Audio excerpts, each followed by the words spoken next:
SSC GD constable ರಿಸಲ್ಟ್ನ wait ಮಾಡ್ತಿರೋ ಅಸ್ಪಿರೆಂಟ್ಸ್ಗೆ ಜೈ ಹಿಂದ್.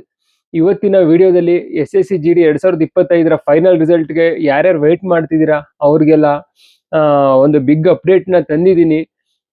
ಹಾಗಾಗಿ ವಿಡಿಯೋನ ಸ್ಕಿಪ್ ಮಾಡದೆ ಕೊನೆವರೆಗೂ ನೋಡಿ. ಏನು ಬಿಗ್ ಅಪ್ಡೇಟ್ ಅಂತ ಇವಾಗ ಹೇಳ್ತೀನಿ, ನೀವು ವಿಡಿಯೋನ ಫಾರ್ವರ್ಡ್ ಮಾಡ್ಕೊಂಡು ಹೋದ್ರೆ ಏನು ಅಂತ ಗೊತ್ತಾಗಲ್ಲ. ಹಾಗಾಗಿ ವಿಡಿಯೋನ ಸ್ಕಿಪ್ ಮಾಡದೆ ವಿಡಿಯೋನ ಕೊನೆವರೆಗೂ ನೋಡಿ.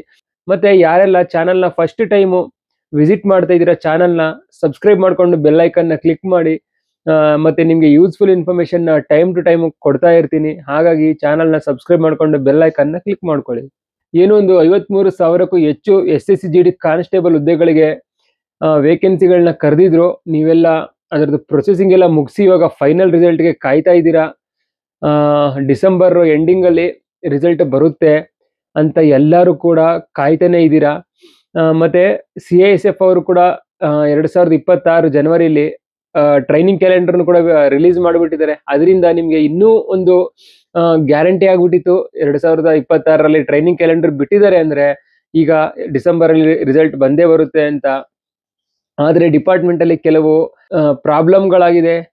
ಹಾಗಾಗಿ ಈ ರಿಸಲ್ಟು ಲೇಟ್ ಆಗ್ತಾ ಇದೆ. ಏನಪ್ಪ ಆ ಪ್ರಾಬ್ಲಮ್ಗಳಂತಂದ್ರೆ, ಏನೊಂದು ಉತ್ತರ ಪ್ರದೇಶ UP ಅಂತ ಹೇಳ್ತೀವಿ, UP ಸ್ಟೇಟಲ್ಲಿ ಪ್ರಯಾಗ್ರಾಜು ಮತ್ತೆ ಅಮೇಠಿ ಈ ಎರಡು ಸೆಂಟರ್ಗಳಲ್ಲಿ ಒಂದು ದೋಷಗಳಾಗಿದೆ. ಮೆಡಿಕಲ್ನ ಮತ್ತೆ ಮಾಡ್ತಾ ಇದ್ದಾರೆ. ಈಗ ಮೆಡಿಕಲ್ ಆಲ್ರೆಡಿ ಸ್ಟಾರ್ಟ್ ಆಗಿ ನಡೀತಾ ಇದೆ. ಡಿಸೆಂಬರ್ 30 ಅಂದ್ರೆ ನಾಳೆವರೆಗೂ ಕೂಡ ಮೆಡಿಕಲ್ಲು ನಡೆಯುತ್ತೆ. ಒಂದು ವಾರದಿಂದ ಮೆಡಿಕಲ್ ನಡೀತಾ ಇದೆ. ಅಲ್ಲಿ ಏನು ಪ್ರಾಬ್ಲಮ್ ಆಗಿದೆ ಅಂತ ಗೊತ್ತಾಗ್ತಾ ಇಲ್ಲ. ಆದರೆ ಮೆಡಿಕಲ್ ಅಲ್ಲಿ ಪಾಸ್ ಆಗಿರೋರಿಗೆ ಮತ್ತೆ ಮೆಡಿಕಲ್ ಇರೋರಿಗೆ ಓವರ್ ಆಲ್ ಪ್ರಯಾಗ್ರಾಜ್ ಮತ್ತೆ ಅಮೇಠಿಯಲ್ಲಿ ಯಾರ್ಯಾರು ಮೆಡಿಕಲ್ನ ಪಾರ್ಟಿಸಿಪೇಟ್ ಮಾಡಿದ್ರು ಅವರಿಗೆ ಮತ್ತೆ ಮೆಡಿಕಲ್ನ ಮಾಡ್ತಾ ಇದ್ದಾರೆ. ಇವಾಗ ಪ್ರೊಸೀಜರ್ ನಡೀತಾ ಇದೆ. ಎಷ್ಟೊಂದು ಚಳಿ ಇದೆ UPಯಲ್ಲಿ ಅಂದ್ರೆ ಇವಾಗ ತುಂಬಾನೇ ಚಳಿ ಇದೆ. ಆ ಚಳಿಯಲ್ಲೂ ಕೂಡ ಕ್ಯಾಂಡಿಡೇಟ್ಗಳು ಮತ್ತೆ ಹೋಗಿ ಮೆಡಿಕಲ್ನ ಅಟೆಂಡ್ ಮಾಡ್ತಾ ಇದ್ದಾರೆ. 30ಕ್ಕೆ ಮುಗಿಯುತ್ತೆ. 30ಕ್ಕೆ ಮುಗಿದ ಮೇಲೆ ಮತ್ತೆ ನಿಮಗೆ 1 ತಿಂಗಳು ವೇಟ್ ಮಾಡಬೇಕಾಗುತ್ತೆ. ಇದು ನಿಮ್ಗೆಲ್ಲ ಒಂದು ಬೇಜಾರಾಗುವಂತ ಸುದ್ದಿನೇ. ಆದ್ರೆ ಆ ಸುದ್ದಿ ಏನೇ ಇರಲಿ, ಆ ಅಪ್ಡೇಟ್ನ ನಿಮ್ಗಳವರೆಗೆ ತಲುಪಿಸೋದು ನನ್ನ ಕೆಲಸ. ಹಾಗಾಗಿ ಆ ಅಪ್ಡೇಟು ಸಿಹಿನೇ ಇರಲಿ ಕಹಿನೇ ಇರಲಿ, ಅಪ್ಡೇಟು ನಿಮಗೆ ತಲುಪಿಸ್ತಾ ಇದ್ದೀನಿ. ಯಾರ್ಯಾರೆಲ್ಲ ಇವತ್ತು ನಾಳೆ ಅಂತೆಲ್ಲ ಕಾಯ್ತಾ ಇರ್ತೀರಾ, ಮಿಡ್ ನೈಟಲ್ಲಿ ಒಂದೊಂದ್ಸಲ ಎಚ್ಚರ ಆಗ್ಬಿಟ್ರು ಕೂಡ ಎಷ್ಟೋ ಕ್ಯಾಂಡಿಡೇಟ್ಗಳು ಆನ್ಲೈನ್ನ ಚೆಕ್ ಮಾಡ್ತಾರೆ. SSC ಒಂದು ಅಫಿಷಿಯಲ್ ವೆಬ್ಸೈಟ್ನ ಓಪನ್ ಮಾಡಿಬಿಟ್ಟು ಅದರಲ್ಲೂ ಕೂಡ ಸರ್ಚ್ ಮಾಡ್ತಾ ಇದ್ದಾರೆ. ಕೆಲವರು ನನಗೆ ಕಾಲ್ ಮಾಡಿಲ್ಲ ಹೇಳಿದ್ರು, ಸರ್ ಮಿಡ್ ನೈಟಲ್ಲೆಲ್ಲ ಚೆಕ್ ಮಾಡ್ತಾ ಇರ್ತೀವಿ, ರಿಸಲ್ಟ್ ಇವಾಗ ಬಿಟ್ಟಿದ್ದಾರೆ ಅಂತ. ಯಾರೋ ರೀತಿ ಎಲ್ಲ ಚೆಕ್ ಮಾಡಕ್ ಹೋಗ್ಬೇಡಿ. ಜನವರಿ ಎಂಡಿಂಗ್ವರೆಗೆ ರಿಸಲ್ಟ್ನ ಬಿಡ್ತಾರೆ ಅಂತ ಇನ್ಫಾರ್ಮೇಶನ್ ನನಗೆ ಸಿಕ್ಕಿದೆ. ಸುಮಾರು ಯೂಟ್ಯೂಬರ್ಗಳು ಹೇಳ್ತಾ ಇದ್ದಾರೆ ಜನವರಿ ಫಸ್ಟ್ ವೀಕ್ ಸೆಕೆಂಡ್ ವೀಕ್ ಅಂತ. ಇಲ್ಲ, ಯಾಕೆಂದ್ರೆ ಮೆಡಿಕಲ್ ಮತ್ತೆ ನಡೀತಾ ಇರೋದ್ರಿಂದ ಅದೆಲ್ಲ ಕಂಪ್ಲೀಟ್ ಆಗಿ ಮತ್ತೆ ಇವರು ಪ್ರೊಸೆಸಿಂಗ್ ಎಲ್ಲ ಮಾಡಬೇಕು.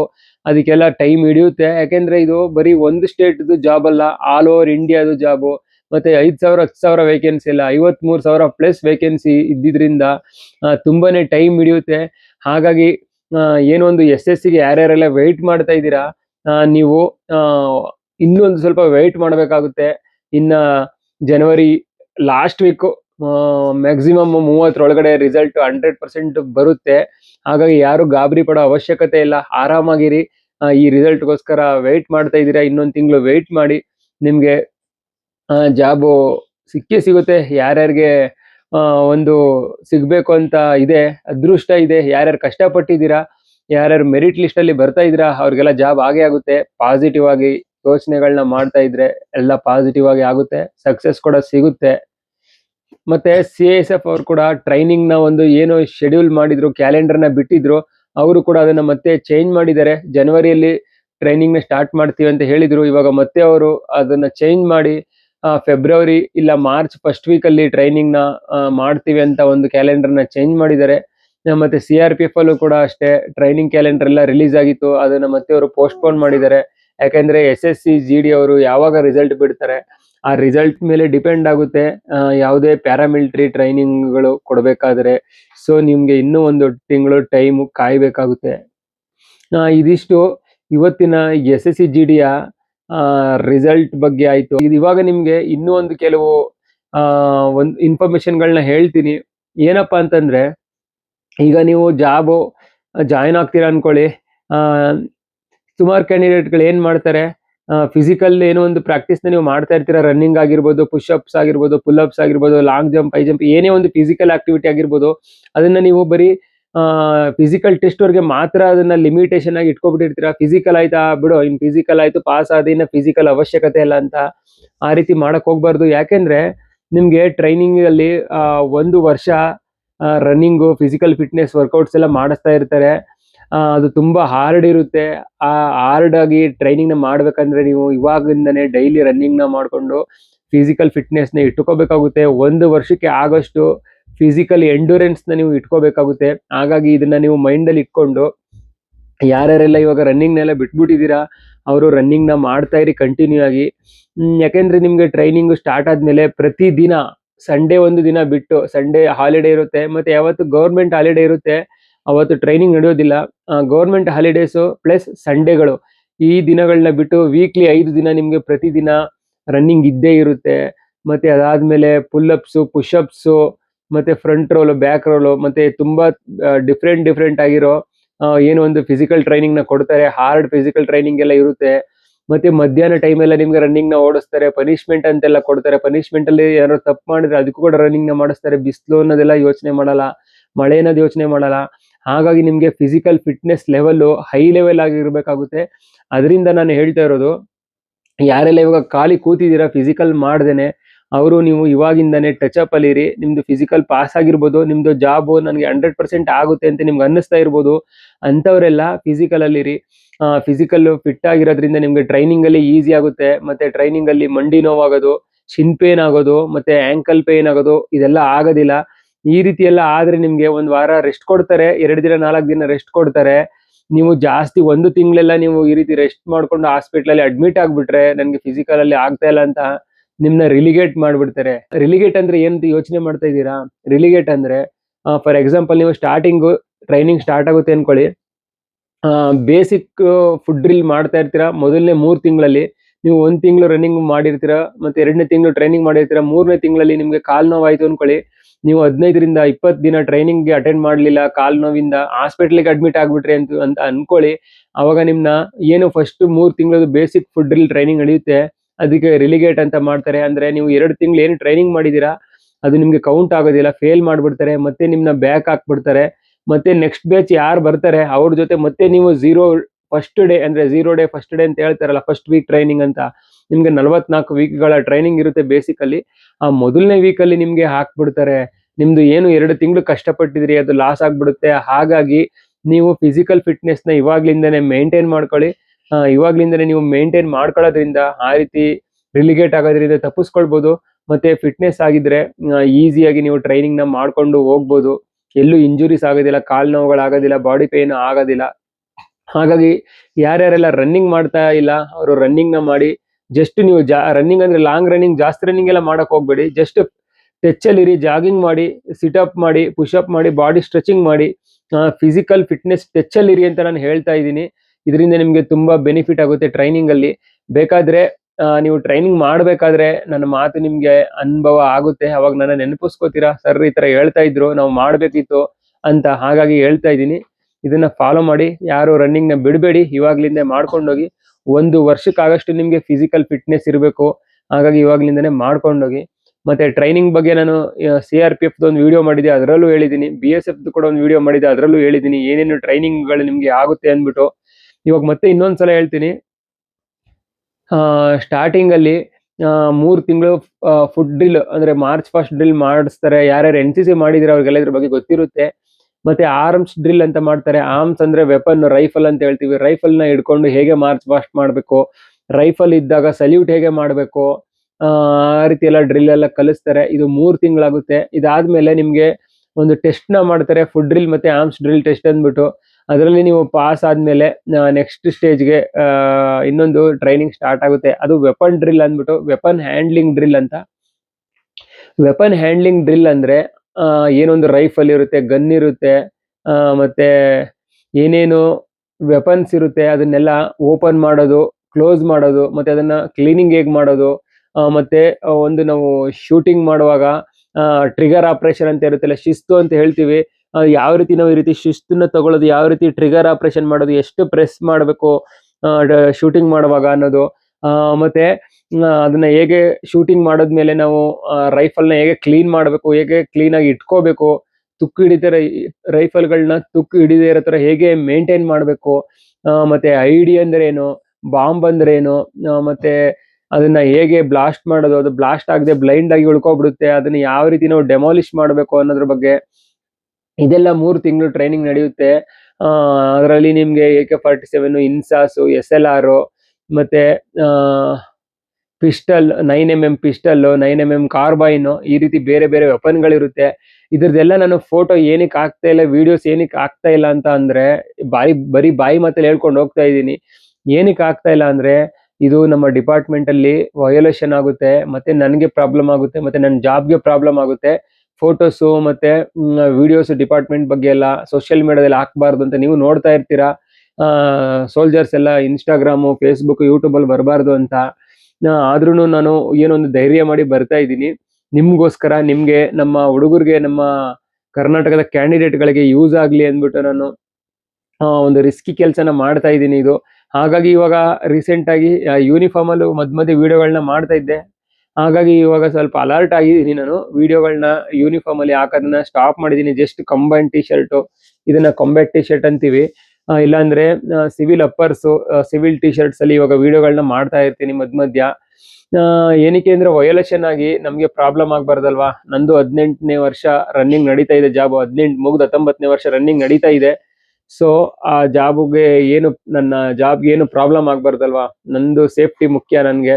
ಹಾಗಾಗಿ ನಾನು ಫೋಟೋಸ್ ವಿಡಿಯೋಸ್ನ ಹಾಕೊಂಡು ಅದ್ರ ಬಗ್ಗೆ ಹೇಳ್ಕೊಂಡು ಹೋಗಲ್ಲ. ಏನೇ ಹೇಳಿದ್ರು ಬಾಯಿ ಮಾತಲ್ಲೇ ಹೇಳ್ಕೊಂಡು ಹೋಗ್ತಾ ಇರ್ತೀನಿ. ನೀವು ಅದ್ರ ಮೇಲೆ ಕಾನ್ಸಂಟ್ರೇಟ್ ಮಾಡಿ, ಫೋಟೋಸ್ ವಿಡಿಯೋಸ್ ಮೇಲೆ ಕಾನ್ಸಂಟ್ರೇಟ್ ಮಾಡಬೇಡಿ. ನನಗೂ ವಯೋಲೇಷನ್ ಆಗಿ ಪ್ರಾಬ್ಲಮ್ ಆಗುತ್ತೆ.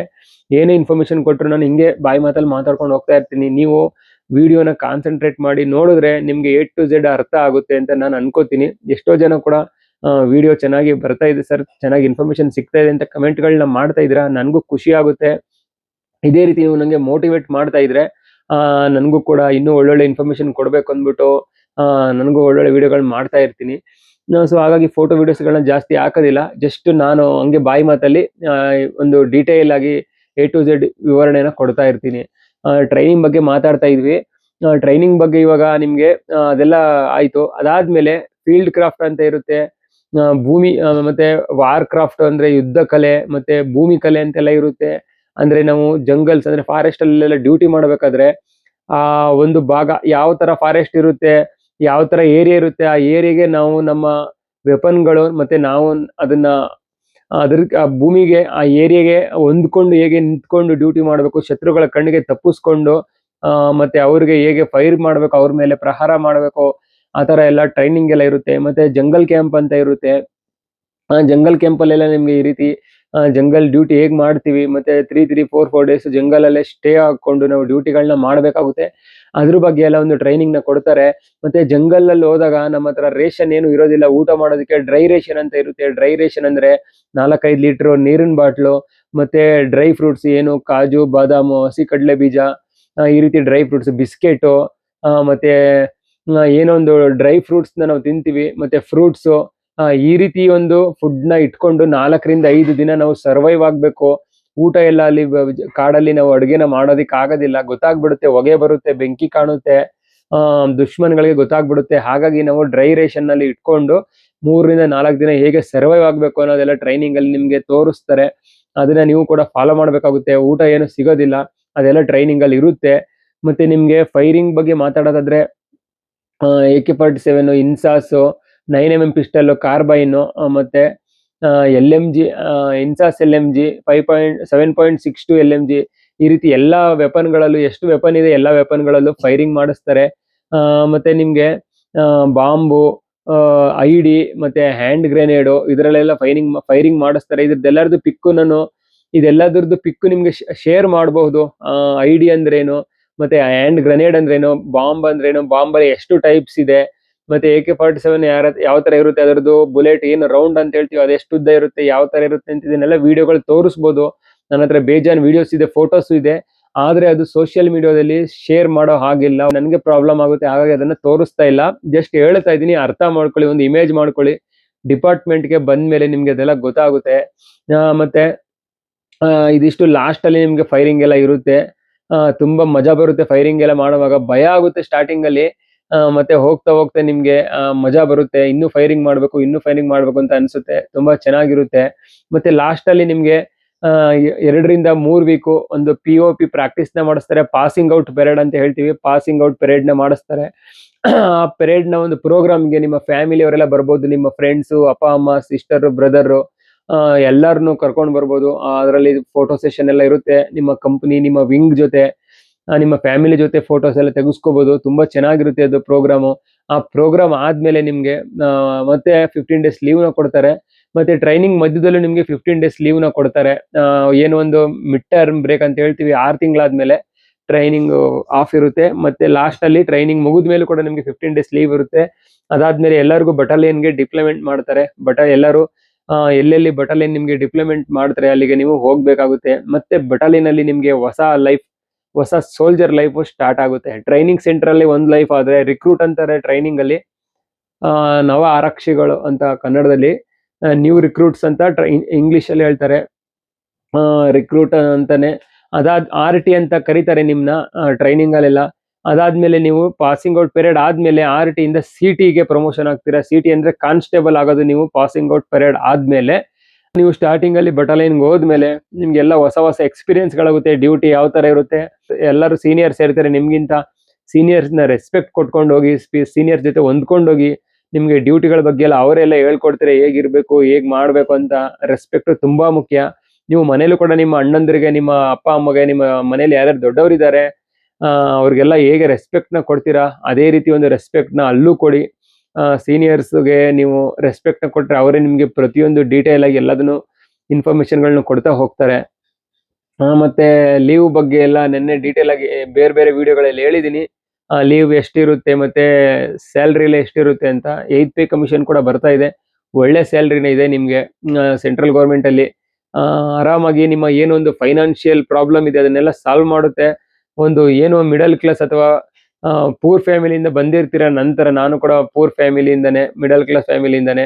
ಇವಾಗ ನಾನು ಕೂಡ ಒಂದು ಸ್ಟ್ಯಾಂಡರ್ಡ್ ಲೈಫ್ ನ ಒಂದು ಲೀಡ್ ಮಾಡ್ತಾ ಇದ್ದೀನಿ. ನೀವು ಕೂಡ ಅದೇ ರೀತಿ ಸ್ಟ್ಯಾಂಡರ್ಡ್ ಲೈಫ್ ನ ಲೀಡ್ ಮಾಡ್ಬೋದು. 10 ವರ್ಷ ಸರ್ವಿಸ್ ಮಾಡಿದ್ರೆ ಹೋಗ್ತಾ ಹೋಗ್ತಾ ಮನೆ ಇಲ್ಲಾಂದ್ರೆ ಮನೆ ಕಟ್ಟಿಸ್ಬೋದು, ಕಾರ್ ತಗೋಬಹುದು, ಸೈಟ್ ತಗೋಬಹುದು, ಬೈಕ್ ತಗೋಬಹುದು, ಗೋಲ್ಡ್ ಮಾಡಿಸ್ಬೋದು.